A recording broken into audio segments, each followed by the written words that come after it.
Hello out there, way out there. I'll tell you a story. Wrote this story a long time ago, long time ago. I don't know if you remember SETI at Home. That's where everybody had a computer and they were uh, doing something. They were doing something anyhow with the computer that would decode possible signals from outer space. I don't know that we ever found any, but I wrote this story about that time, and there's a fly in here bugging me nuts. But anyhow, the story was on the SETI at Home website. Now, the SETI at Home website was sponsored by Berkeley. That's one of them. There are big universities, where people are supposed to learn. Now, it's pretty questionable if they're learning anything. But anyhow, my story was sponsored. It was the story for SETI at Home for about a year. They kept it up for a long time. But here's how it goes. Way out there in space, about 50 light years away, that's quite a ways, there's a spaceship. It's really big. It's huge. It's the size of a continent.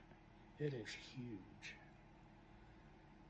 And in that spaceship, there's this alien.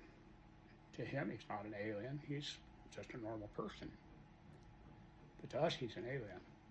But this guy's really big, massive, huge fangs, giant teeth, claws the size of bulldozers. They're huge.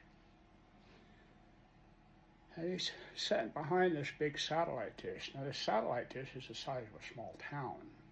Say maybe Rawlins. It's really big. And he's got all these dials that he rotates around and back the other day, and they scan across the sky, and they're looking for signals. Well, he's scanning back and forth across the sky. He's doing this for hours and hours, getting kind of tired.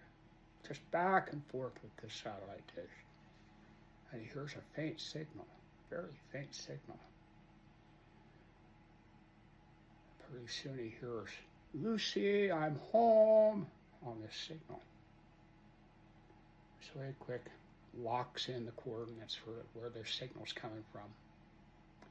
And he gets up out of his chair. And this guy's gigantic. He starts walking, just lumbering along. Just walking slowly, walking along. His arms are so big that they're dragging the ground. And there's slime coming off of him. And there's these little robot creatures that are following along and mopping up the slime so nobody slips in it. Well, he walks along for a couple of Earth hours just to get to this big room, massive door. And he opens up this door. On the other side of the door, there's hundreds of creatures just like him, all sitting at tables playing backgammon. They're all sitting there just playing away, just having a good time. And he reaches up with his huge claw, just reaches up in the air. There's this little bell with a string on it, and he rings it 3 times. Ding, ding, ding, and the room falls silent, quiet as a church. It's just quiet. And everybody looks at him.